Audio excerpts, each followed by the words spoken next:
Boss season 7 ഏറ്റവും കൂടുതൽ bullying നേരിട്ട ഒരു കണ്ടസ്റ്റന്റ് എന്ന് പറയുന്നത് ശൈത്യയാണെന്നാണ് ശൈത്യ പറയുന്നത്. അപ്പോൾ ശൈത്യ റീ എൻട്രിക്ക് ആയിട്ട് അതിനകത്ത് ചെന്നപ്പോൾ അത് അനുമോളായിട്ട് സംസാരിക്കുന്നുണ്ട്, ഒരുപാട് പൊട്ടിക്കരയുന്നുണ്ട്.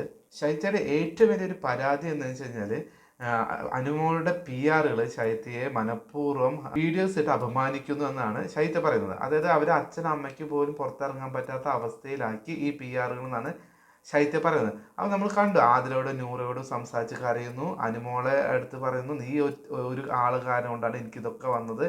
ഞാൻ എപ്പോഴാണ് ആ ഒരു പേര് പറയാൻ പാടില്ല എന്നുള്ള പറയുന്നത്, എപ്പോഴാണ് ബാഹുബലിയിലത്തെ ആ ഒരു കഥാപാത്രമായി തീർന്നതെന്നൊക്കെ ചോദിക്കുന്നുണ്ട്. അവരുടെ അനുമോളോട് ചോദിക്കുന്നത് ഭയങ്കരമായിട്ട് ഇമോഷനായിട്ട് അവർ ഭയങ്കര ബ്രേക്ക് ഡൗൺ ആയിരുന്നു. അതിനുശേഷം Big Boss season 7 cup Anumol ഉയർത്തി.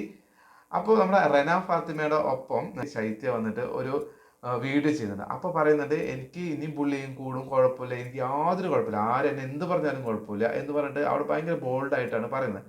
അപ്പോൾ ഞാൻ ചോദിക്കുന്നത്, ഈ ബിഗ് ബോസ് സീസൺ 7 കഴിഞ്ഞതോടുകൂടി ശൈത്യ ബോൾഡായി എന്നാണ് ശൈത്യ പറയുന്നത്. അപ്പോൾ മുമ്പ് ഈ സൈബർ ബുള്ളിങ് ഒക്കെ വന്ന സമയത്ത് ശൈത്യ ഭയങ്കരമായിട്ട് ബ്രേക്ക് ഡൗൺ ആയി എന്ന് പറഞ്ഞതൊക്കെ അതൊരു തരം ഡ്രാമയായിട്ടാണ് എനിക്ക് തോന്നിയത്. കാരണം ഇപ്പം സൈബർ ബുള്ളിങ് ഒന്നും കുഴപ്പമില്ല എന്ന് പറയുന്ന ഒരു കണ്ടസ്റ്റന്റിന് എന്തുകൊണ്ടാണ് അന്ന് ഈ ഒരു സൈബർ ബുള്ളിങ് നേരിടാൻ സാധിക്കാതെ വന്നത്, അല്ലേ? ഇപ്പം അതിനേക്കാളും കൂടുതൽ എയറിൽ നിന്ന് ശൂന്യാകാശത്തേക്ക് പോയിരിക്കുന്ന അവസ്ഥയിലാണ് ഇരിക്കുന്നത്. അപ്പോഴാണ് പറയുന്നത് എനിക്കിതൊന്നും കുഴപ്പമില്ല എന്ന് പറഞ്ഞത്. അപ്പോൾ ഈ രണ്ട് ഇതും നമുക്ക് കമ്പയർ ചെയ്യുമ്പോൾ എവിടേക്ക് ഒരു വശപ്പശക്ക് തോന്നുന്നു, അല്ലേ?